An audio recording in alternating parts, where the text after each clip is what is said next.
साथियों, मुझे बतलाया गया है कि फॉर्च्यून 500 कंपनीज पॉलिसी के तहत उत्तर प्रदेश सरकार ने इस 70 एकड़ भूमि को 75% सब्सिडाइज दर पर उपलब्ध कराया है। शायद मैं समझता हूं यह देश में कहीं नहीं है।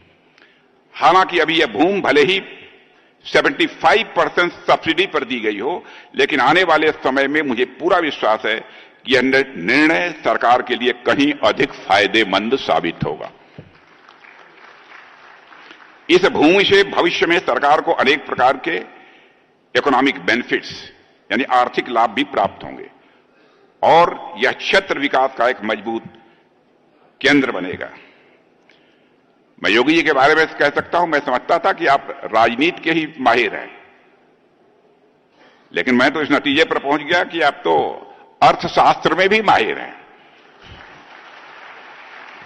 कैसे मुनाफा कमाया जा सकता है, इसकी कला आपको अच्छी तरह मालूम है।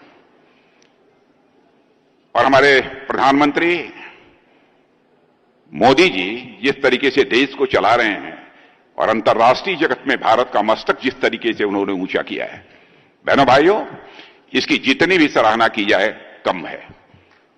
मैं तो कहता हूं भारत के बारे में, पहले इंटरनेशनल फोरम पर भारत कुछ भी बोलता था तो भारत की बातों को जिस गंभीरता पूर्वक लिया जाना चाहिए, इंटरनेशनल फोरम पर नहीं लिया जाता था।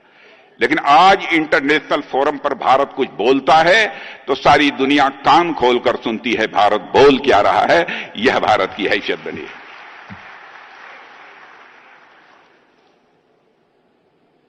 और भारत तेजी से आगे बढ़ रहा है। हमारे उत्तर प्रदेश का भी एक मेजर कंट्रीब्यूशन है उसमें।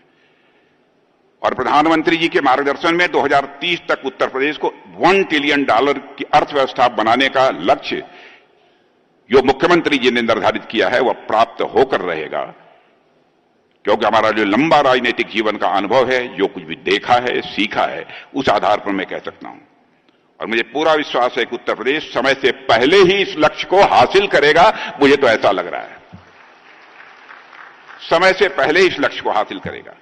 आज जब भारत 2047 तक एक विकसित राष्ट्र के लक्ष्य को हासिल करने के लिए तेजी से आगे बढ़ रहा है, तो उसमें उत्तर प्रदेश का योगदान मैं मानता हूं कि बहुत ही महत्वपूर्ण होने वाला है।